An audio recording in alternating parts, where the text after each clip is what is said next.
ಯಾವುದೇ ಮಂತ್ರಿಗೆ ಯಾವ ಜವಾಬ್ದಾರಿ ಕೊಡಬೇಕನ್ನೋದು ಮಾನ್ಯ ಮುಖ್ಯಮಂತ್ರಿಗಳ ವಿವೇಚನ. ಹೈಕಮಾಂಡ್ ಜೊತೆ ಕನ್ಸಲ್ಟ್ ಮಾಡಿ ಅವರು ಸರ್ಕಾರ ಯಾರಿಗೆ ಜವಾಬ್ದಾರಿ ಕೊಟ್ಟರೆ ಚೆನ್ನಾಗಿ ನಡೀತದೆ, ಚೆನ್ನಾಗಿ ನಿರ್ವಹಿಸ್ತೀವಿ ಅಂದ್ಬಿಟ್ಟು ಅವ್ರು ತೀರ್ಮಾನ ಮಾಡ್ತಾರೆ. ಸೊ ಇದರಲ್ಲಿ ಯಾವುದೇ ರೀತಿಯಾದಂಥ ಗೊಂದಲ ಇಲ್ಲ. ರಾಜೀನಾಮೆ ಕೊಡಿಸಿ ತುಂಬಾ ಅಸಮಾಧಾನ ಹೊಂದಿರುವಂತವರಿಗೆ ದಾರಿ ಮಾಡ್ಕೊಡ್ತಾರೆ. ನೋಡಿ, ನಾನು ಮೊನ್ನೆ ಕೂಡ ಇದೇ ಹೇಳಿದ್ದೀನಿ. ನಾವು ಸುಮಾರು 140 ಜನ ಇದ್ದೀವಿ.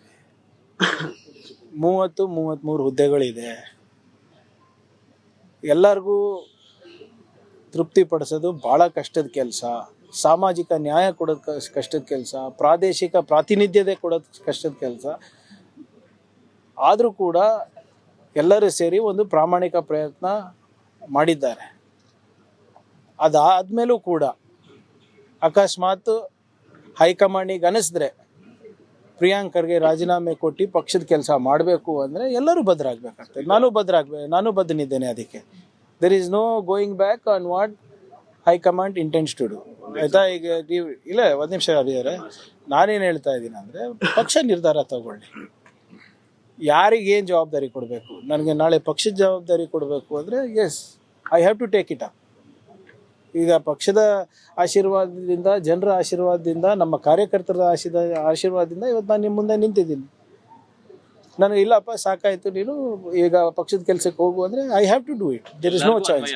ಎಲ್ಲರಿಗೂ ಅನ್ವಯ ಆಗ್ತದೆ, ನನಗೂ ಅನ್ವಯ ಆಗ್ತದೆ, ಯಾರಿಗಾದರೂ ಅನ್ವಯ ಆಗ್ತದೆ. ಆಮೇಲೆ ಅದರಲ್ಲಿ ಅಸಮಾಧಾನ ಪಡುವಂಥ ಯಾವುದೇ ಇದು ನನ್ನಲ್ಲಿಲ್ಲ. ಲೇಟೆಸ್ಟ್ ಎಕ್ಸಾಂಪಲ್, ಈ ಕೃಷ್ಣಪ್ಪ ಅವ್ರ ಮನೆಗೆ DK ಅವರು ಹೋದ್ರು, ಹರಿಪ್ರಸಾದ್ ಅವರು ಹೋದ್ರು, ಸುರ್ಜೇವಾಲಾ ಅವರು ಹೋದ್ರು. ಅವ್ರು ಹೇಳ್ತಿರೋದು ತುಂಬಾ ಕ್ಲಿಯರ್ ಇದೆ, ನಾವು ಮಿನಿಸ್ಟರ್ ಕೊಡಬೇಕಿತ್ತು, ಕೊಟ್ಟಿಲ್ಲ. ಮುಂದಿನ ದಾರಿ ನಮಗೆ ಗೊತ್ತಿದೆ ಅಂತ ಬಹುತೇಕ ಮಾತಾಡೋರೆಲ್ಲರೂ ಕೂಡ ಮುಂದಿನ ದಾರಿ ನಮಗೆ ಗೊತ್ತಿದೆ ಅಂತ ಪರೋಕ್ಷವಾಗಿ ಹೇಳ್ತಿರೋದು. ನಾವು ಇಂಡಿಪೆಂಡೆಂಟ್ ಆಗೋ ಅಥವಾ ಬೇರೆ ಪಾರ್ಟಿ ಜೊತೆ ಹೋಗ್ತೀವಿ ಅಂತ. ಇದು ನೋಡಿ, ಯಾರು ಏನು ಹೇಳ್ತಾ ಇದ್ದಾರೆ ಅದಕ್ಕೆ ಬೇರೆ ರೀತಿಯಾದಂಥ ಅರ್ಥ ತಾವು ಮಾಧ್ಯಮದವರಾಗಲಿ ಅಥವಾ ನಾನು ಪಕ್ಷದ ಕಾರ್ಯಕರ್ತನಾಗಲಿ ನಾನು ಹೇಳೋಕ್ಕಾಗೋದಿಲ್ಲ. ಅದೇನೇ ಇದ್ರೂ ವರಿಷ್ಠರಿದ್ದಾರೆ, ಅವ್ರು ತೀರ್ಮಾನ ತಗೋತಾರೆ.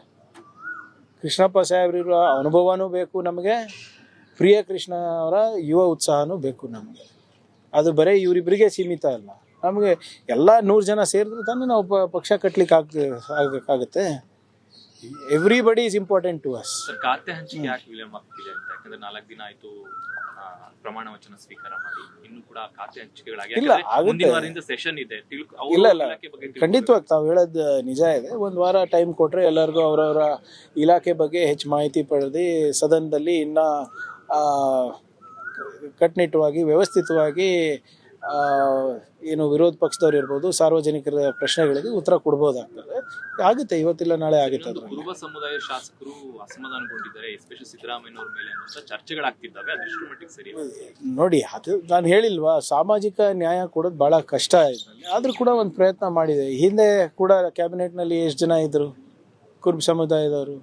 CM ಅವರೇ ಇದ್ದರು, ಪ್ಲಸ್ ಭೈರತಿ ಸಾಹೇಬ್ರು ಇದ್ದರು, ಇಬ್ರು ಇದ್ರು. ಈಗಲೂ ಅದೇ ನಮ್ಮ ನ್ಯೂಮರಿಕಲಿ ಅದೇ ಕಂಟಿನ್ಯೂ ಆಗಿದೆ. ನಾ ಹೆಚ್ಚು ಬೇಕಂತ ಎಲ್ಲ ಸಮುದಾಯದಗಳು ಬೇಡಿಕೆ ಇರ್ತದೆ. ಯಾಕಂದರೆ ಅಧಿಕಾರ ಸಿಕ್ಕಿದ್ರೆ, ಒಂದು ಕುರ್ಚಿ ಸಿಕ್ಕಿದ್ರೆ ಸಮಾಜಕ್ಕೆ ಇನ್ನೂ ಹೆಚ್ಚು ಬಲ ಬರ್ತದೆ, ಇನ್ನೂ ಹೆಚ್ಚು ರೀತಿಯಾಗಿ ನಾವು ಸೇವೆ ಮಾಡ್ಬೋದು ಅಂತ ಎಲ್ಲ ಸಮುದಾಯದ ಜನರಿಗೂ ಇದೇ ಇರ್ತದೆ. ಆದರೆ ನಮಗೆ ಸಂವಿಧಾನಿಕವಾಗಿ ಒಂದು ಲಿಮಿಟ್ ಇದೆ, 15% ನಾವು ದಾಟ್ಲಿಕ್ಕೆ ಆಗೋದಿಲ್ಲ. ಬಿಜೆಪಿ ಅವ್ರನ್ನ ನೀವು ಪ್ರಶ್ನೆ ಮಾಡಿರಲಿಲ್ಲ.